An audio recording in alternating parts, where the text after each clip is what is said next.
And we're live. Hi, everyone. We are back, episode 7 of Live Happily Ever Awesome. It's Julie, PAC certified couples counselor, and we are talking about the other two attachment styles that we haven't talked about yet, among other things. Among other things, yes. How you doing? I'm doing good. I'm just kind of feel like I'm running around like a chicken with my head cut off sometimes. Yeah, But I hear you, Mama. yeah. So, but good. Yeah. Awesome. What's the weather like out there? Is it cold? No, it's cool, but it's nice. I mean, it's we try to keep this under wraps, but Colorado has really great weather. In general, we have a lot of days of sun. So That's nice. Yeah, it's yeah. warming up here. It's almost going to be like 60 degrees, and I think it was Ooh, around 20 or 30 on Saturday. So it's up and down. Very mild winter so far. Knock on wood. I'm that's hoping that it stays that way. yeah. Yeah. So we'll see. Yeah, we're All about right. 40 right now. So, Nice. So yeah. let's get into these styles.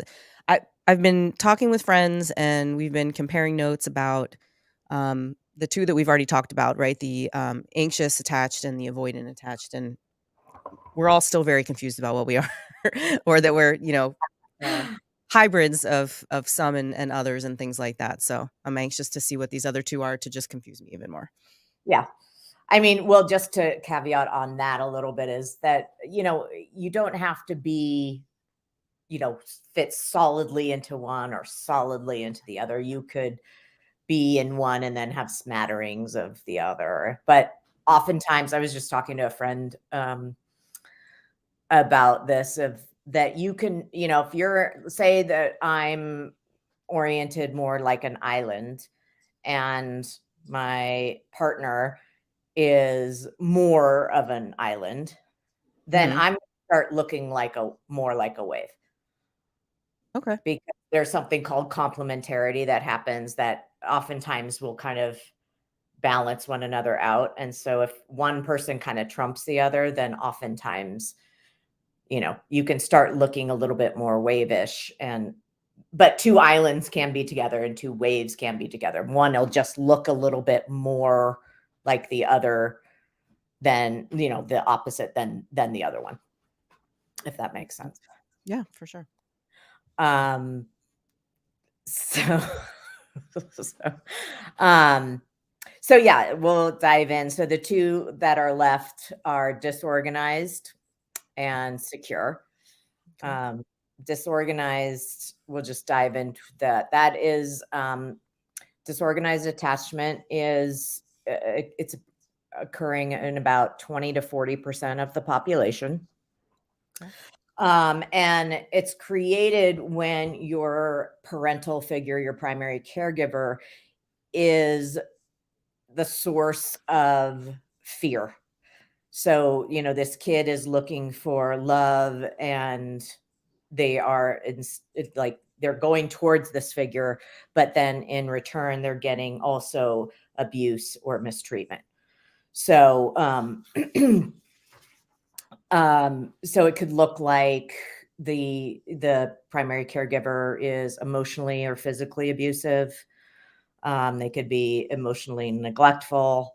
Um, the primary caregiver could be abusive to another family member. Um, the parental figure or primary caregiver is unpredictable, emotionally unstable. Hmm. So, a lot of times you'll find somebody with this attachment, it's not uncommon to hear that they have a parent with mental health issues, um, what's called personality disorders. Hmm. So that's common. Um, so as a result, you can imagine this kid needing their parental figure and wanting kind of this closeness, but then like being fearful of that and getting a, it's a source of pain, right? So it's this inner kind of the brake and the accelerator on at the same time. Um, and it's confusing for people in relationship to be in relationship with these types of individuals, and it's also confusing for the individual themselves. Yeah. um so they desperately, they want connection, but they fear connection. Mm.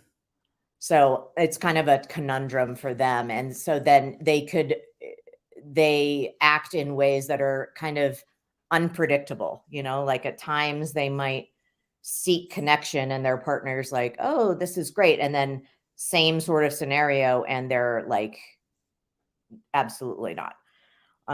They don't have an internal sense of safety, because that wasn't provided for them when they were, there was no sense of safety there. So connection for them is uh, complicated, I guess. Um, so anyway, you look like you had a So question. no, so hot and cold kind of? Yes, it's a very unpredictable. You don't know whether they're gonna want connection or not. So you might be going off of something and then, oh, you're like, you don't know whether you're coming or going with them. Yeah. They also carry a lot of shame. They feel kind of unworthy, unlovable. Mhm.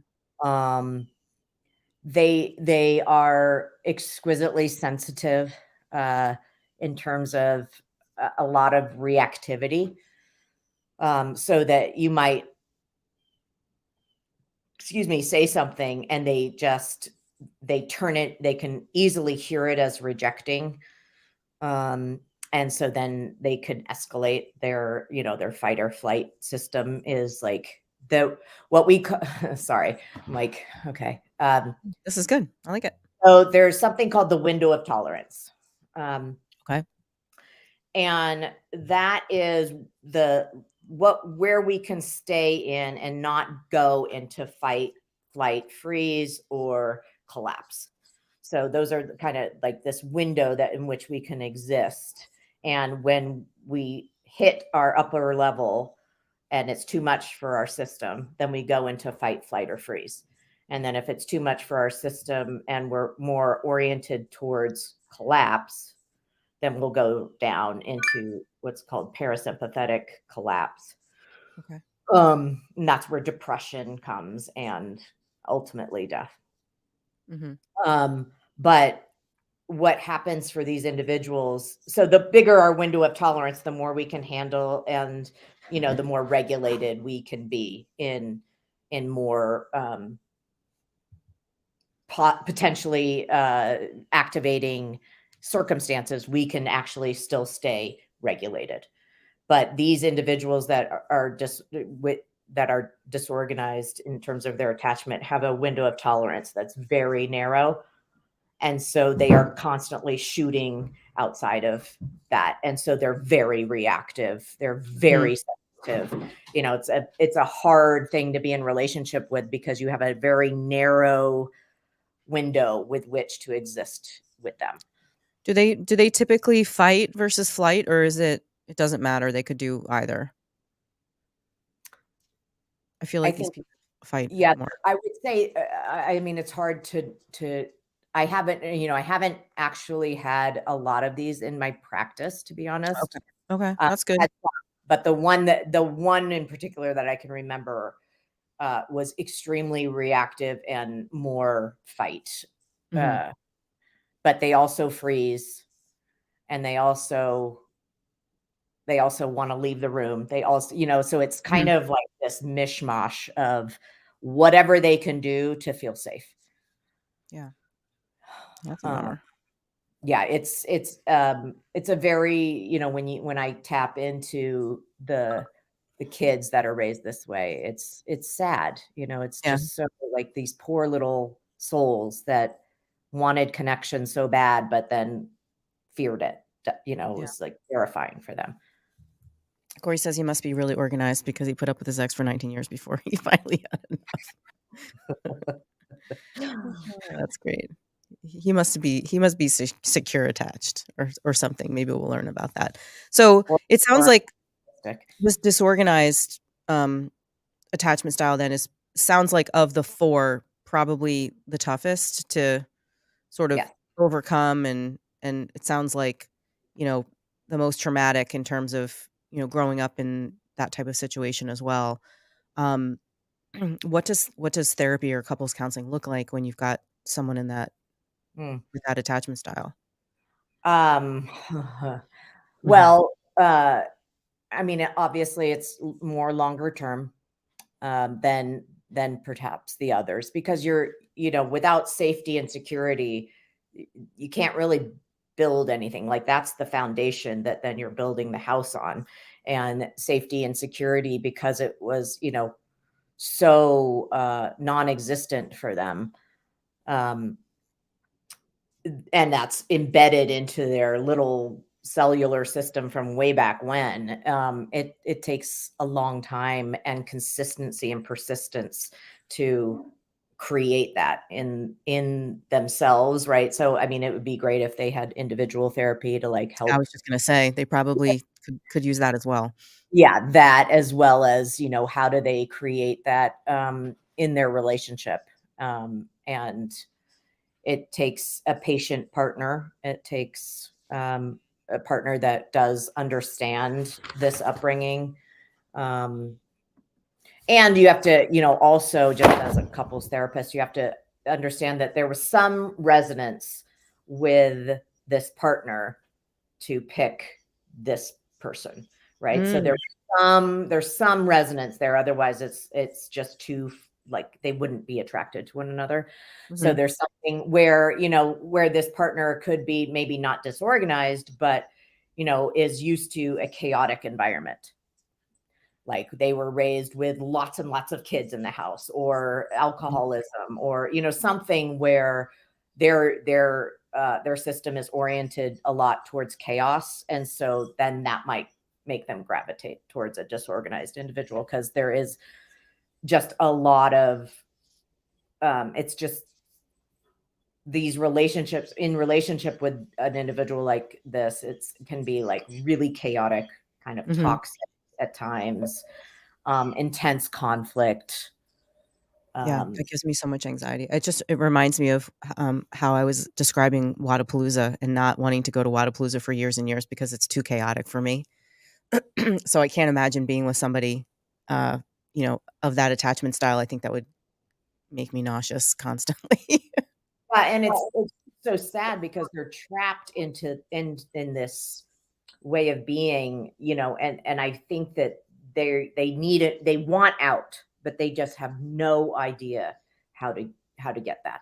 Yeah, And so they're constantly, they fear getting close, but they desire to be close, and that just am I coming or going, that internal conflict in them, I'm sure just is agonizing.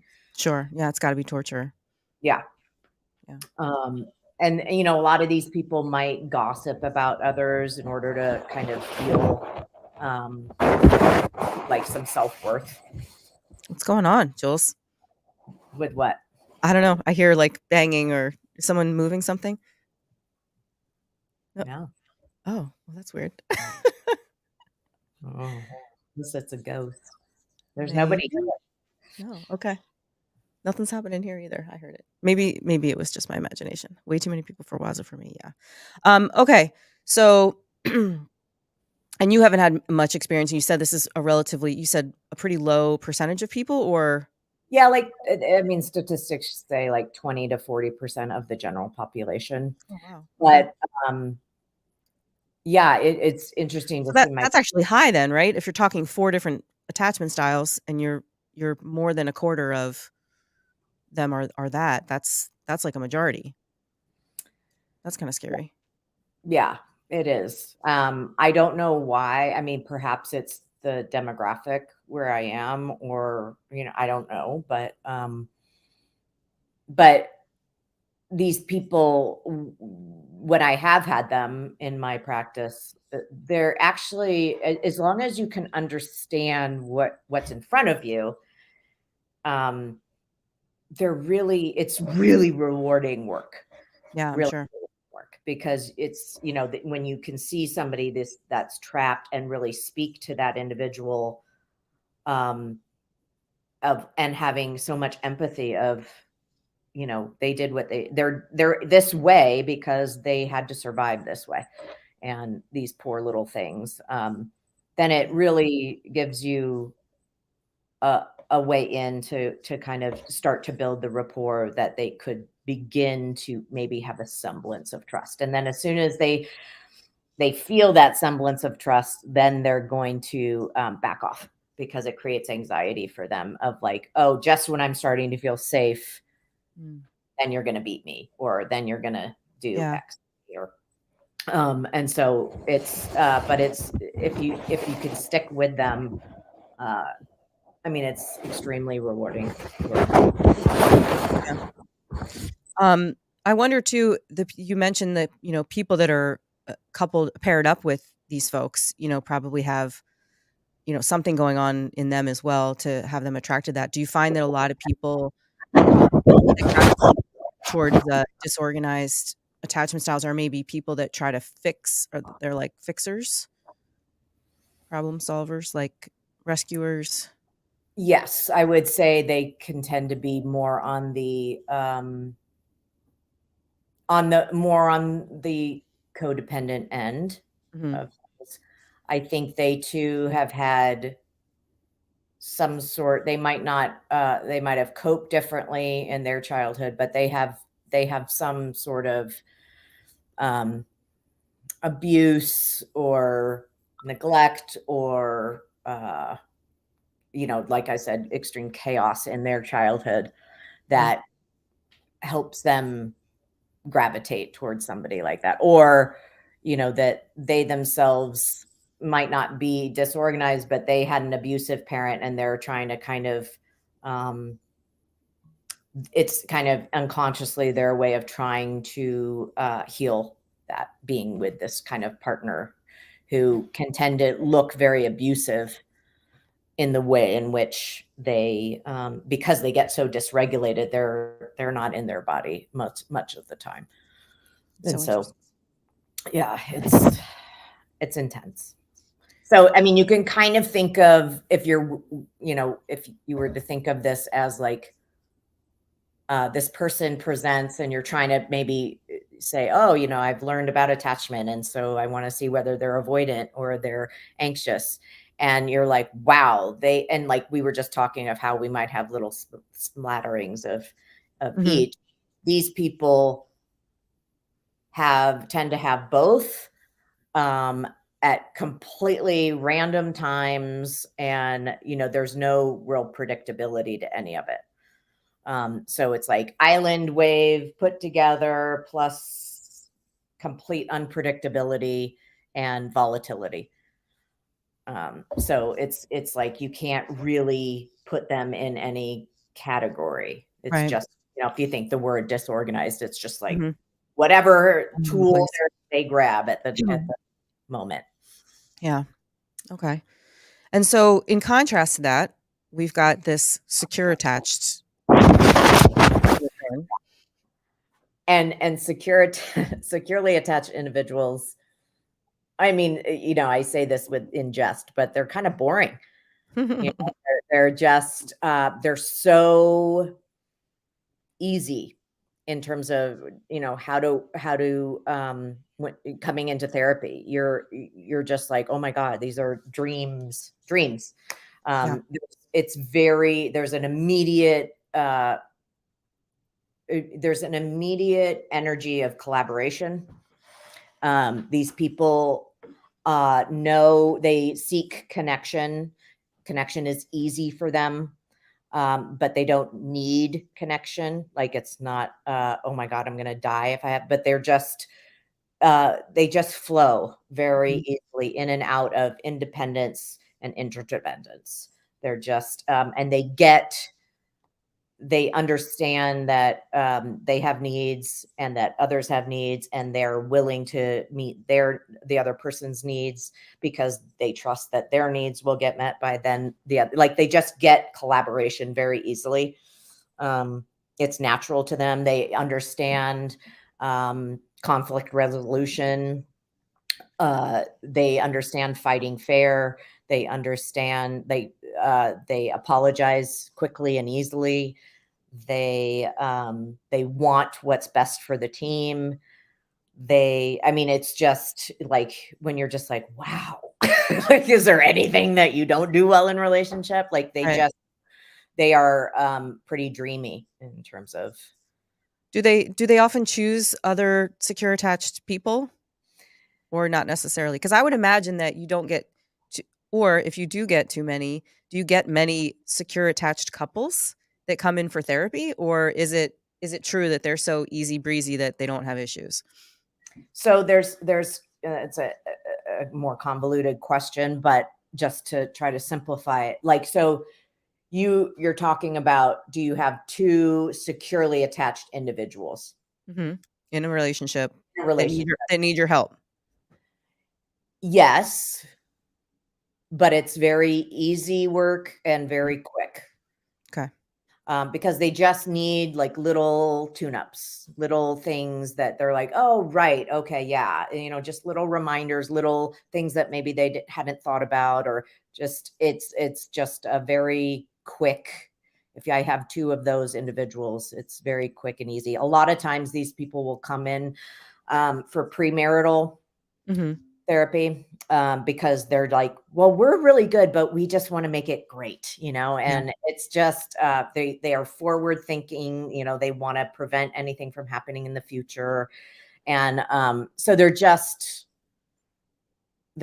easy. Mhm.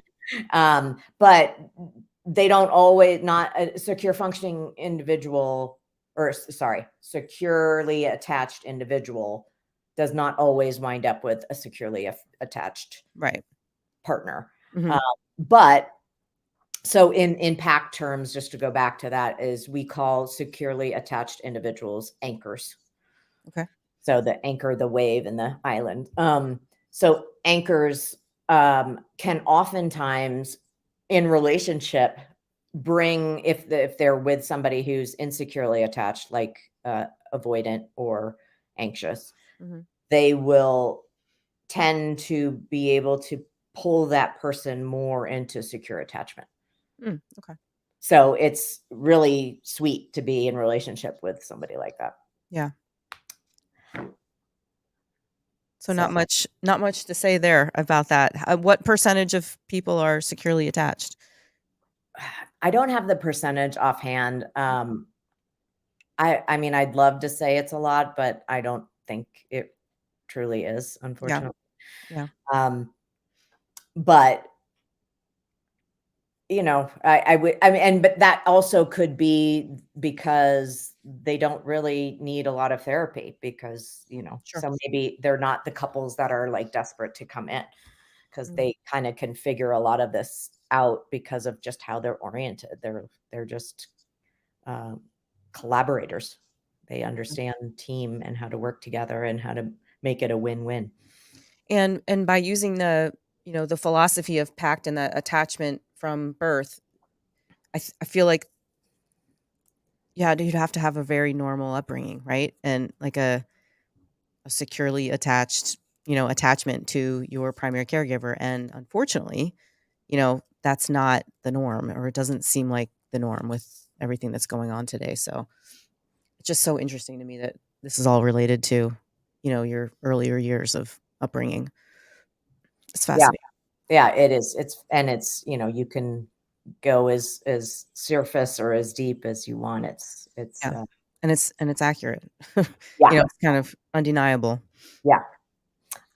So just as a caveat to what we were just talking about, Mhm. securely attached.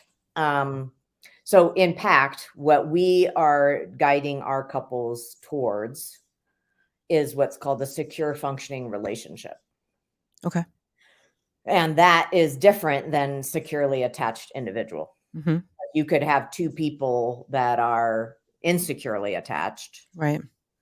but have a secure functioning relationship. So if that, I don't know if that Right, is, like islands and waves can still have a securely attached relationship. They don't have to be a securely attached person to do that. they can have a securely functioning Securely relationship. functioning, yeah, relationship. Yes. But it's harder. It might be a little bit harder for them to get those concepts as quickly as if I had two securely attached individuals Mhm. in my office. It would be game on from the beginning, and it's kind of like 1 or 2 sessions, they'd be done. Right. Okay. Yeah. Cool. Yeah. So those are the 4. People are running around taking tests online and trying to figure out what they are and having conversations about what they may or may not be, and I still don't really know for myself, but, we'll work on that.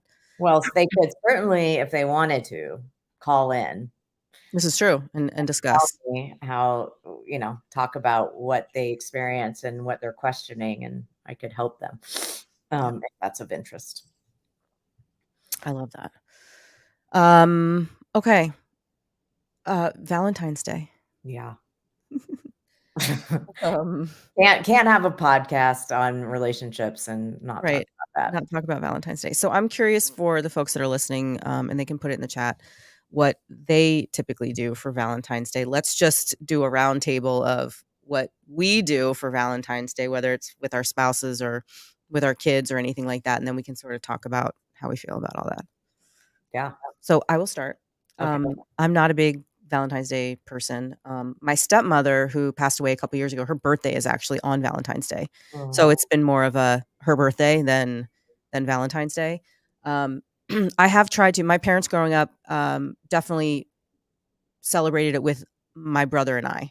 Mhm. We would get a card and maybe some candy, and at school you do the Valentines and give them to all your friends, and that was always super fun. Um, I don't know that I do it consistently with my kids. I've tried to in years past. I'm not a big holiday person anyway, and that's just me. Um, so some years if I'm, not busy and feeling resourceful, I will go all out and, do something nice for the kids and get them a card and maybe some candy or whatever, like my mom did. But most years not.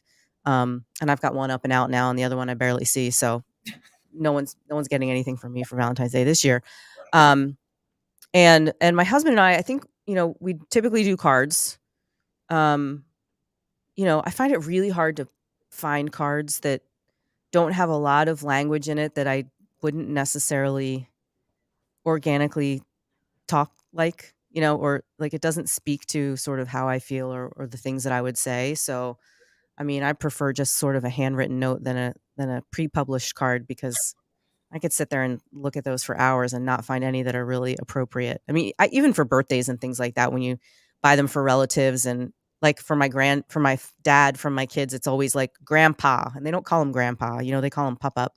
And you can't find a card that says, pup up on it. Or if you do, you get it for him every year Yeah. at the drugstore. So it's just kind of interesting. That's how we do Valentine's Day at our house. How about you? I don't know if we do anything. Yeah.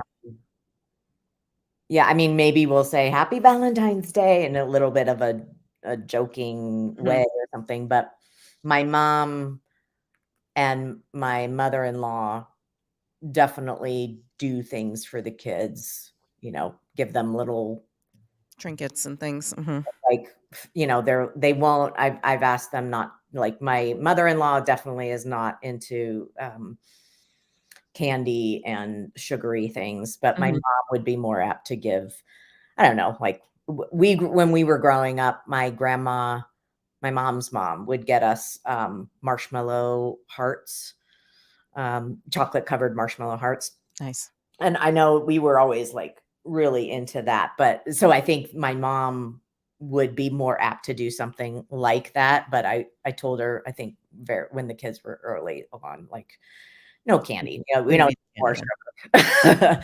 sugar." So now she'll get them little things, little stuffed animals or something.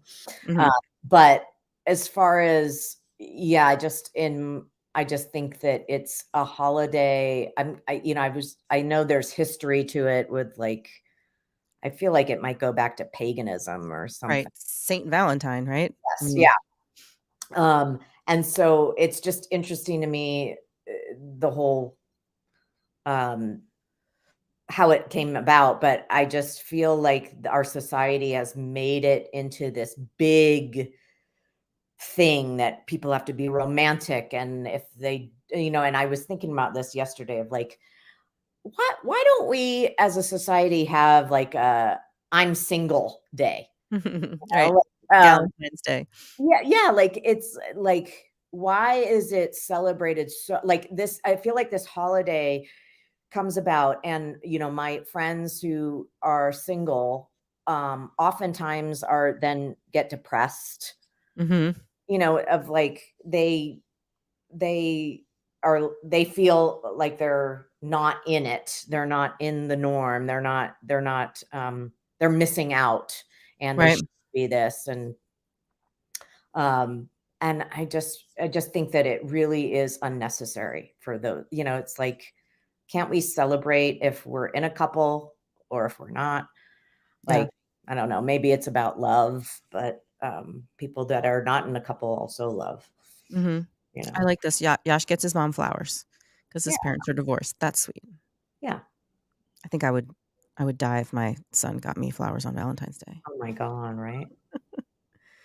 But Yeah, yes, it's a social construct designed for profit. You can be romantic on other yeah. days. This is true. That's kind of how I operate, and I operate that way around the holidays too. I have this same sort of sentiment in me of like, why do we wait till this one day to get people nice things, or have the spirit of the holidays? Why Mhm. are we that way all the time? Um, like it shouldn't be just one day or Yeah. 8 days or whatever it is. I kind of believe that we should reserve that for the whole year. Yeah, that's true. Good point. It's also a week before my birthday, so I feel like I always got cheated. If there were Valentine's Day gifts, it's like the kid that's born close to Christmas, Yeah. you don't get you have to split that stuff up. So, especially, like, in my younger years when, if I had a boyfriend or something and we were doing extravagant getting Valentine's Day gifts, and then, it would be my birthday a week later, I'm like, "Oh, okay. Which one are you gonna spend money on?" Right, right. It's funny. Yeah. I mean, I don't know. I think there's certain expectations that people have nowadays with, Mhm. I mean, just with, even growing up, and people, like, even in schools, like, exchanging little things, and Right. this is what we do. And so then if you're in a relationship and it doesn't happen, or you're not in a relationship so it doesn't happen, like Yeah. there's something of like there's something wrong, Yeah. or Well, and I think, it's interesting too. I mean, we talk about communication a lot, and I think it's just, if as long as everybody's expectations are known and met, then it can be whatever you want it to be. yeah, If you and your partner are really make a big deal about it and wanna go out to dinner and, do something nice for each other and get flowers, like, that's great. yeah. And if you're not into that and you don't, that's fine too. I mean, it's a built-in date night for, Right. couples that have, I mean, especially those with kids, you can Mhm. built-in date night. So Right, an excuse to go do something, which is yeah, totally fine. yeah, Yeah, agreed. Okay. yeah. So I mean, go do your thing. All right. So next week, are we Wednesday I believe so. at noon? Yeah, Let's see. We have staff meetings. I think we are. yeah, And we need a topic. we do. So we're gonna put it out there. We'll do some stuff on Instagram and do some polls and see what people want to talk about. We had some ideas. Obviously, communication is a huge one that we could dig into. What else did we talk about? Love languages. Um, We could talk about what a secure functioning relationship looks like, or like Ooh. take a couple of the principles of it. Yeah, definitely. And we've toyed around with the idea with having guests too, right? Like people that actually have some things that they want to talk about or deal with, either on the phone or on camera. So if you guys know of anybody that would be interested putting themselves out there, for our benefit and entertainment, to learn about what a healthy relationship looks like or what it takes to get that back in your own relationship, we are taking applications for that as well. So Yeah, and I mean, it could be where there's a couple that comes on, Um, We could have a series. yeah, we could have a series, or if you're like, oh, we just, we want a quick little freebie 20-minute Right. session or We have whatever. we have this particular issue that's really bugging us, and how do we get over it? Yeah. Yeah, I like it. Jody Lynn says, "How about the process of finding a good therapist to meet your situation?" That's also helpful. Just do the opposite of what I do. I don't know what that means, Yash. Uh, I can speak to Jody's. Yeah, let's talk about that. We've got a little bit of time. Um, well, first of all, it depends on, there's a jillion different modalities. PACT is the one that I use. There's EFT, there's Gottman, you could look into all different kinds of couples therapy modalities. So you Mhm, have to kind of choose which one you resonate with most. If you don't know, take a stab in the dark and maybe look up one person that does PACT and one person that does EFT and one person that does Gottman, and then interview mm, all of them. You can go on Psychology Today, that has a list of all different therapists. You might get a little overwhelmed. Or you can go to, like Gottman. You could look up Gottman, and you could look up, usually these places have like practitioners mhm, by, who, why, by their different levels and where they're located. And so you could look for them that way. That way, I would probably advise that as the mhm, probably the best way to go, is go to each. So I would say EFT is one to look at. Gottman is another one. And of course, I always think PACT is the end all be all, but sure. um, go to those websites, look up for practitioners in your area, then and then make sure to ask to interview each person so that you get a sense of their style, who they are, and what you think may or may not resonate for you.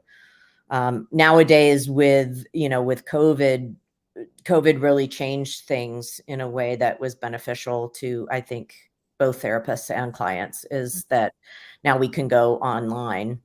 Um, and so, you can kind of, if there's not someone in your area, you can look outside of your area. The only thing is, if you're in California, or can't remember the other state, I think there's one or two other ones, but those are more, if you live in California, you have to have somebody in California.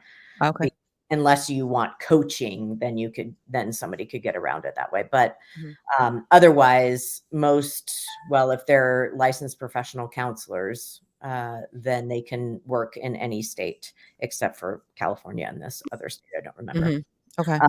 So it gives a wide range. And the other thing is, you could also, if you find somebody in another state that you really want to work with, but you want to work in person, is ask them if they do um, intensives. So you could come for, 3 days, visit wherever they are, Mhm. have 3 days of intensive work, and then go home, and then have follow-up sessions via Zoom or whatever. Yeah, That's a I was gonna great. ask about that, like, how easy is it to, conduct therapy remotely? And I imagine as long as you can see body language and things like that as well while people are talking, that's probably, the way to go as well. You're not, um, you know, I can't think of the word, restricted to somebody who's just, like, in your presence, in your physical presence. Yeah, I mean, there's certainly, it's, as far as I'm concerned, I would much rather people come into my office. Sure. Um, just there's it's just like, there's certain things that I do in my office that I don't have to have, I have it all set up, Mhm, versus, telling the couple, "Hey, could you take me to here?" Or, "Hey, could mhm. you set it up like this, and then we'll do whatever it is." So there's Yeah. just kind of a logistical thing. It's Mhm, very doable, but if somebody has the capability of flying in, um, that and have some intensive, those are really great. You get a lot done in a short period of time. mhm. So just Awesome. something to consider. Yeah, very cool. Kitty cat's vocal. Alright, let's talk CrossFit real quick. How's training going? training. You already Yeah, trained? it's going. It's Are going, you know. you gonna do the open? I am. Yeah. Okay. I actually have to register for it, but Yes, you do. yeah, You have to I always register. do that like last minute for whatever What's the reason. name of the affiliate that you'll be registering with? Coda CrossFit Iron View. Got it. Okay. We'll be No, watching that she's not leading hungry. She's just wanting attention. Like, up. Excuse me. All right. Well, I'm gonna go take a nap. Try to kick this cold, oh, I'm sorry you're and not. we'll see you guys next week on another episode. We will talk about some things. We'll get a good topic going, and we'll see you guys next week. Yeah. Oh, hold on. I gotta click this little button. Shoot. I always do this wrong.